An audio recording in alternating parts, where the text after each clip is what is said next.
Masa sekolah juga dijalani seorang Sandy Sondoro tanpa suatu hal yang istimewa. Hanya saja, bakat menyanyinya sudah mulai tampak. Sandy bergabung dengan beberapa band dan mulai melirik panggung hiburan lewat ajang bermusik di sekolahnya. SMP saya sering senandung aja gitu.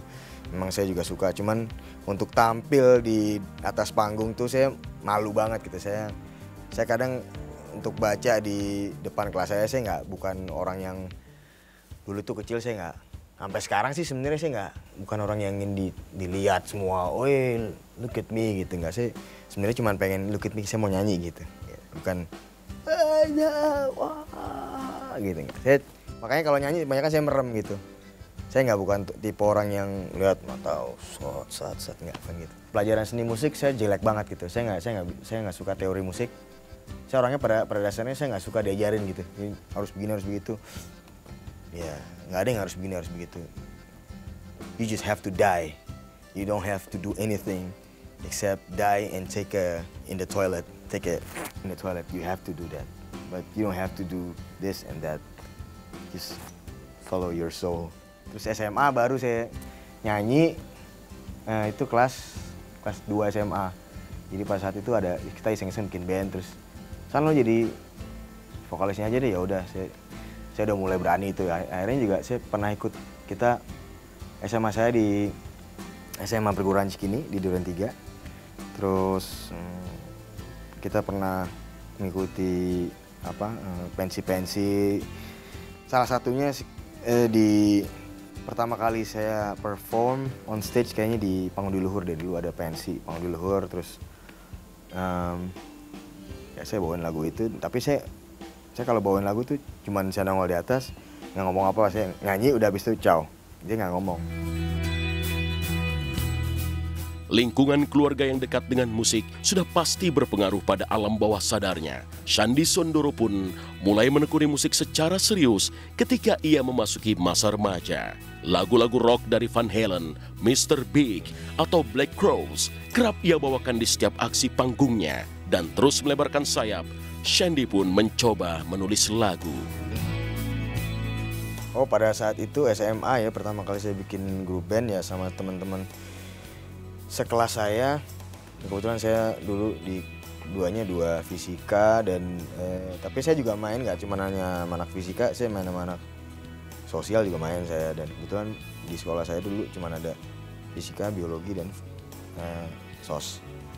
Dan saya tuh kesemuanya saya main gitu. Nggak sama yang geng ini, saya main yang geng ini, yang geng, kan ada orang yang biasanya cuma sama geng ini. Kalau saya ini main sama sini, saya juga nongkrong, saya jalan-jalan.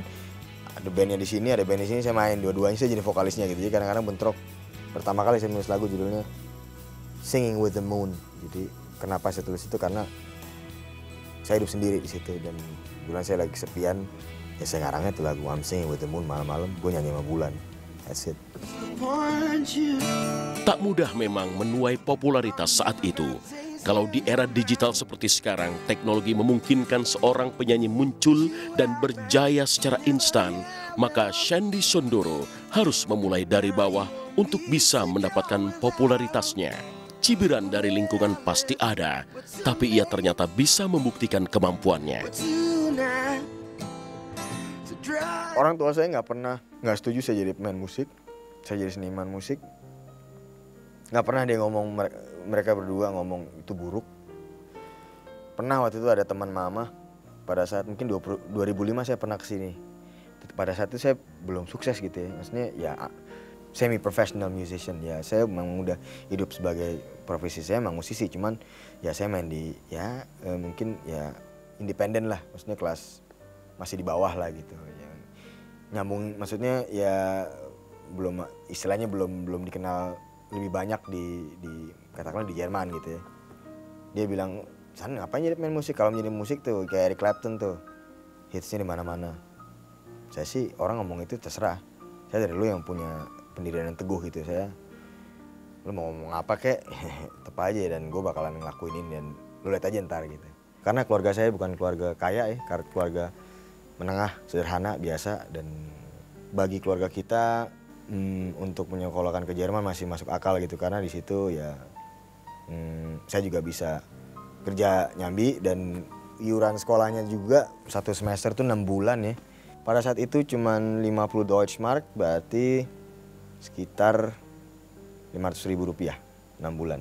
Itu di Jerman ya. Dan buat saya pada saat itu, saya pengen keluar negeri. Orang-orang bisa ke England, bisa ke United States, bisa ke Australia. Saya pengen juga keluar negeri ya gitu. Saya dari dulu emang seneng gaul sama orang asing gitu. Jadi saya seneng. Saya nggak pernah belajar bahasa Inggris, tapi alhamdulillah dari dulu emang saya talented di bahasa. Dan saya nggak pernah les Inggris, nggak pernah apa-apa, tapi saya belajar dengan musik. Belajar lewat film, TV, or video. Terus saya selalu kalau di kelas gitu SMP, SMA, saya juara bahasa Inggris sih. Sekali lagi saya cuma bilang, Sandy itu mandiri. Mamanya bekerja, papanya bekerja.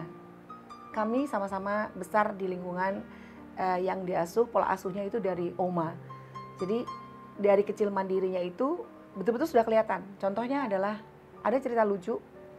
Satu hari Sandy itu mau banget dan harus diwajibkan untuk foto pas foto. Nah, pas foto. Mungkin untuk keperluan sekolahnya atau rapotnya gitu. Dia mungkin juga telepon ibunya, tapi ibunya nggak bisa dampingin. Jadi dia inisiatif, dia pergilah ke salah satu toko di daerah Pasar Santa gitu untuk foto. Cila.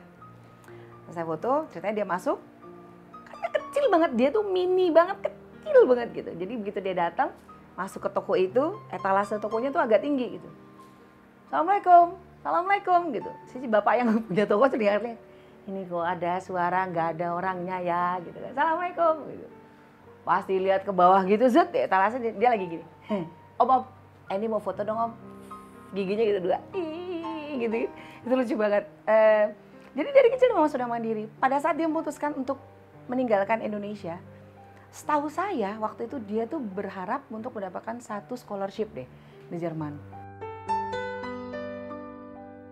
Kini tak ada terdengar kabar dari dirimu. Kini kau telah menghilang jauh dari diriku. Semua tinggal cerita antara kau dan aku.